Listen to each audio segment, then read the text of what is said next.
Bonjour à tous, bienvenue, épisode spécial de Business Planet. Il y a 25 millions de PME en Europe. Elles représentent 2/3 des emplois et bien sûr, elles sont particulièrement impactées par cette crise du coronavirus. Alors en ligne avec nous, Alban Magyar, merci d'être avec nous. Vous êtes le président de SME United, c'est la Fédération européenne des artisans et des PME. Alors ce qu'il faut savoir, même si cela ne règle pas tout, il y a des aides qui ont été mises en place un peu partout, hein. Aussi bien au niveau national qu'au niveau européen, on s'est dit qu'à situation exceptionnelle, il fallait des mesures exceptionnelles. Ça veut dire quoi? Ça veut dire qu'un certain nombre de règles qui existaient jusqu'à présent ne deviennent plus valables. On le voit par exemple dans les règles européennes en matière d'aide d'État, où les États ont la possibilité de donner des subventions et des prêts garantis dans des proportions qui sont tout à fait supérieures à celles qui existaient auparavant.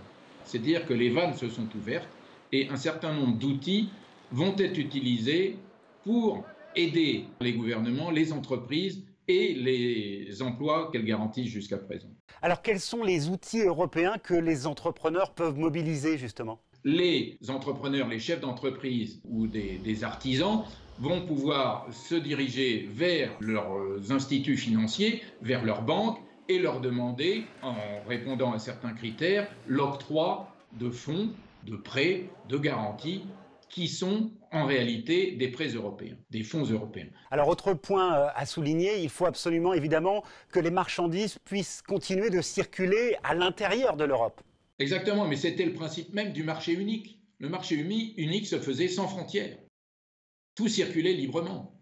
Or là, on est en train de recréer le puzzle. Et je pense qu'il est déterminant qu'on maintienne cette idée du marché unique, en tout cas pour tout ce qui est les chaînes de valeur indispensables en ce moment pour, en tout cas, certains secteurs qui sont nécessaires pour pouvoir lutter utilement contre ce coronavirus.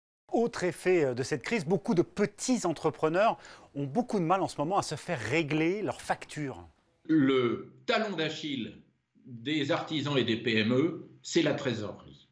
Les grosses sociétés doivent faire en sorte de ne pas constituer des réserves de trésorerie au détriment de leurs sous-traitants et des sous-traitants de leurs sous-traitants, parce qu'en fin de chaîne, ce sont les PME et les artisans qui vont en faire les frais. Donc, s'il vous plaît, jouez le jeu et réglez vos sous-traitants, vos fournisseurs. Oui, évidemment, pour que la filière puisse continuer à survivre. Quel est le message que vous avez envie d'envoyer aux entrepreneurs aujourd'hui? Je dirais, il faut tenir bon et il faut se tenir les coudes. Je pense qu'à quelque chose, malheur est bon. Je suis convaincu que dans 95% des cas, on retrouve une certaine humanité dans les relations qui avaient peut-être tendance à être un peu perdues.